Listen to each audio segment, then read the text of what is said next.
Behind me is Fast Lane Classic Cars, and in front of me is a 2007 Ford Mustang GT.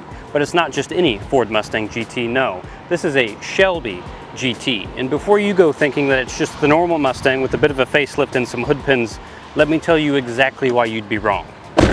Now, while this does have its fair share of styling upgrades, including the hood scoop that's riveted to the aluminum hood, the replacement aluminum grille, the stripe package, which you could get this car in white or black, both had silver stripes, both were put on by Shelby, and that's important because these weren't continuation cars that were built by third parties or Shelby groups. This was built by Shelby Automobiles in Las Vegas. These were built in Ford's plant in Michigan, shipped all the way to Vegas, got the Shelby Spa treatment, as Motor Trend called it.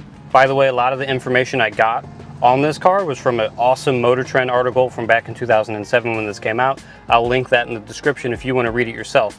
But other than the aftermarket facial upgrades that this car got, this did get some performance upgrades as well. And I'm going to explain those to you while I drive this car. So let's start it up and get going, why don't we?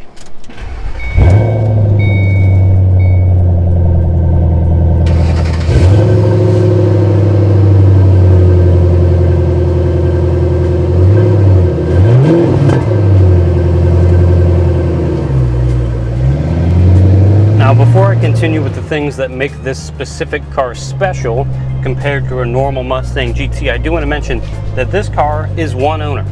This is a one-owner vehicle, and it only has, let's see, 44,904 miles right now, which for a car from 2007 isn't very many. It's quite low, and I think that actually this is a fantastic mileage for this car to have because A, it doesn't have 1,000, which means it sat in some collection and didn't have any of the fluids in the engine and the rear end ever circulating. This was actually driven, but B, it was driven minimally and gently, which means that this could be an awesome daily driver if you wanted it to be, or you could just take it out on the weekends like the gentleman before did. But mileage and ownership aside, let's talk about why this isn't just your normal Mustang GT. When Shelby American got these cars, they didn't just, like I said, put a hood scoop on it and call it a day. They did some performance mods. This includes the 90mm cold air intake that you see up front with the heat shield. In the engine bay, you also got a dual tube strut tower brace from Ford Performance. The car has full Ford Performance shocks and struts on it, which does lower the ride height of the car a couple of inches. They also reprogrammed the engine management system to be tuned a little bit more aggressively. So there's a little bit more pep in the pedal, and it's a little bit quicker on its feedback, which is very nice. This also has upgraded anti-roll bars to help with handling.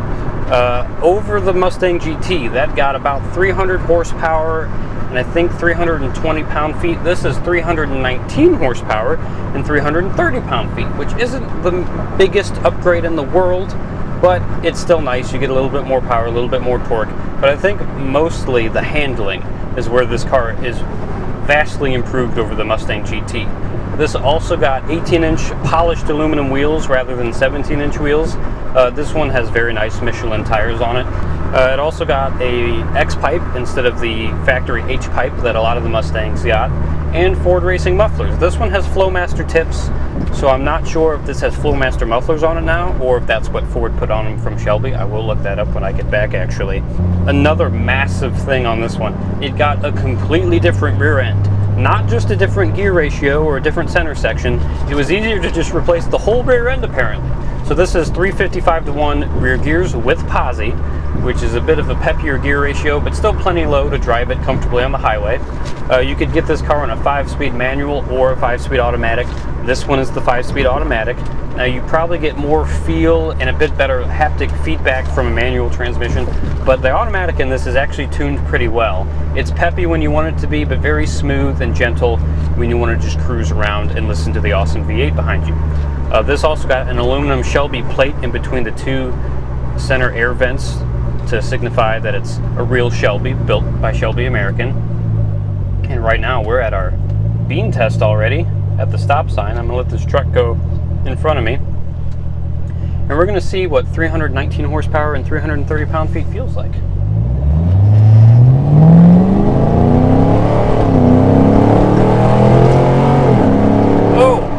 Okay, goodness.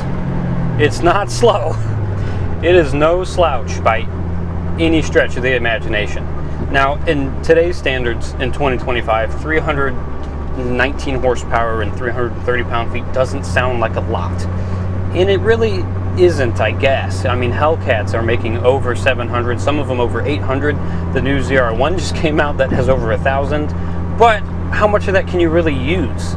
This thing, with the big sticky tires on it, the Michelins and the 18-inch wheels, you could launch this thing off the line, put your foot right in it, and enjoy all 319 of those horsepower almost all of the time. Which, arguably, is more fun than having 700 horsepower that blows the tires off at 80 miles an hour. Because that's just scary, more than anything. Plus, with the X-Pipe and the mufflers, this sounds amazing. You don't even need the Shaker 500 sound system that this has, or the 6 CD changer, because you just want to listen to the V8 the whole time. This also has amazing working AC. It's about 100 degrees out right now in Missouri, and I'm staying cool as a cucumber with the nice tinted windows and the awesome air conditioning. Other than that, not a whole lot of creature comforts. It does have traction control that you can turn fully off if you want to have a little bit of fun. I'm going to leave it on because it's not my car, and I want to bring it back in one piece. Because while 319 horsepower isn't a lot by today's standards, it's plenty to get you in trouble still, if you wanted to. Now, this does still have the 4.6 liter overhead cam V8 that the Ford Mustang GT got. Iron block, aluminum heads. Again, 44,907 miles now. It'll have a couple more before I get back. But it's a nice engine. I like the overhead cam engine from Ford. It looks really good in the engine bay, especially with the strut tower brace and stuff. Looks fantastic. This also has power disc brakes on all four corners. Plenty of stopping power in this thing. And with the anti-roll bars, the stiffer struts, the strut tower brace and everything, it handles pretty well. Let me set this down. It's pretty flat handling, moving back and forth. It's actually kind of darty, even with a big V8 with a lot of weight up front. This doesn't handle like you would think a big, soft Mustang would handle. It handles fantastic. And that automatic, when you put your foot in it, kicks down just perfect. There's not a whole lot of lag between you putting your foot in it and it kicking down into a lower gear and taking off. That's probably in part because of that more aggressively tuned engine management system that Shelby did. So if you're thinking that by buying this you're just going to get another boring Mustang GT from 2007, you're wrong. This has a lot of awesome upgrades from the normal Mustang. This is very different. It looks awesome.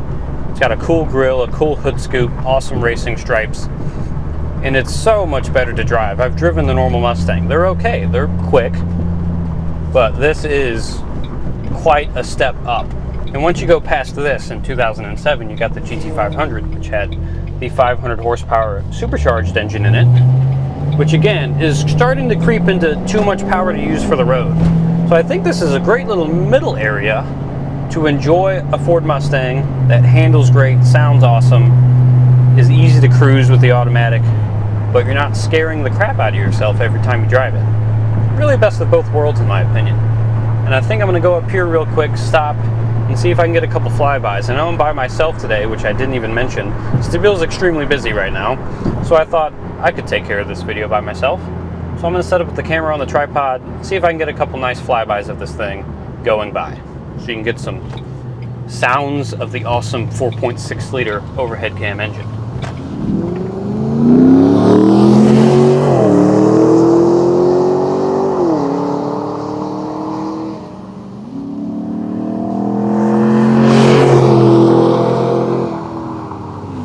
All right, how did that sound? You'll have to let me know. Let's head back to fast lane so I can keep the miles low for the next owner. This thing really is a joy to drive. When I was braking down there, I had to get on them pretty solid because I was going at some rate of speed, 35 miles an hour if you're wondering, because that's the speed limit of this road. But the big power disc brakes work fantastic.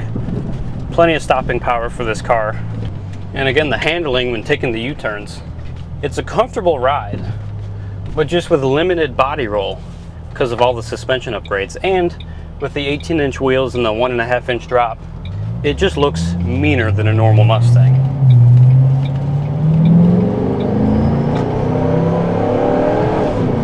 And it sounds awesome. I was also saying while I was doing the flybys, which I realize now you couldn't hear me, which was kind of stupid of me, but at lower throttle and lower RPM, when you're just kind of rolling into it, you get an awesome cold air intake noise from the front. You just hear a whooshing sound of it sucking in all that air, which is arguably just as cool as the V8 noises coming out of the exhaust. I think it's awesome. Sounds like a race car. But this truly is a special vehicle, and much more special than the normal Mustang you could get in 07. And again, in 07, they were actually built by Shelby in Las Vegas, by Shelby Automobiles. These were built, again, by Ford in Michigan, and they partnered with Shelby, sent all of these all the way to Las Vegas, and they put all these awesome performance upgrades on them, and then they were sold as Shelby GTs.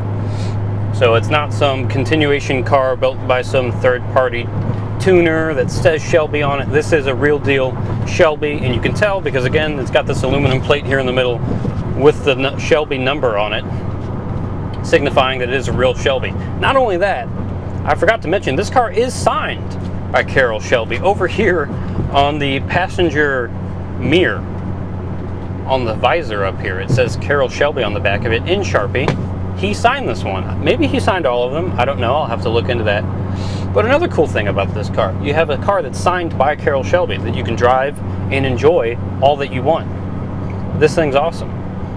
And again, with the windows up, cruising normally with the AC blowing, I'm living in luxury. It's got awesome speakers. I can't play any music because I'll get copyright struck. But it does have the Shaker 500 sound system and the 6 CD changer. It's got speakers over here in the doors, and some in the back somewhere, I suppose. I can't really see them. You also have a little Mustang up here on the windshield where the mirror goes, which is kind of cool. The interior of this car, compared to a Mustang GT, is basically the same, other than the plate you get here and the fact that it's signed by Carroll Shelby. All of them got black interiors from what I read, and there weren't really that many upgrades in here other than that. This one does have like UPR plates around the window switches, and maybe a slightly different setup around the shifter and the cup holders here, but other than that, seems pretty standard, which I actually kind of like because they're decently comfortable interiors from factory.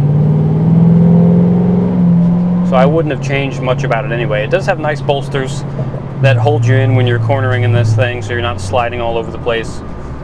Nice bucket seats. Just a really good car. Really don't have any gripes with it, if I'm honest. We're about to take the roundabout, so I can test out the handling just a little bit. I'm not going to go crazy. Pretty flat cornering. And this guy went around the roundabout twice. I think he's confused. Just a really nice car. Plus you have the gauges you need and nothing you don't. You have a big RPM gauge on the left, fuel and coolant temp in the middle, and then your speedo on the right. And the mileage under the two center gauges, but other than that, you don't need anything else. Everything else is lights, which this doesn't have any check engine lights on, because this is a very well maintained and well kept car. And I believe at a top speed of 145, which if you ever reach that speed, you're doing illegal things anyway, unless you're on a track. But I just wanted to mention that it does. And the speedo goes to 145, so it's not making any false promises with its speedometer either, which some cars do, especially in the 60s. Well, this has been a very enjoyable experience. I promise that videos going forward, I'm going to try to have Chris with me. Again, he's extremely busy today, so I'm trying to do my part and get some of these done without him. But this was nice. I hope you enjoyed. This is for sale, again, here at Fastlane Classic Cars in St. Charles, Missouri, about 15 minutes outside St. Louis. To the west, you can visit our website at www.fastlanecars.com. If you enjoyed, make sure to like and subscribe, because subscribers help us do more of these videos and keep this going. And yeah, I hope you enjoyed. If you think you are interested in anything else on our website, just call us up at 636-940-9969. One of our lovely salesmen will always pick up and help you out. But other than that, we'll see you in the next one.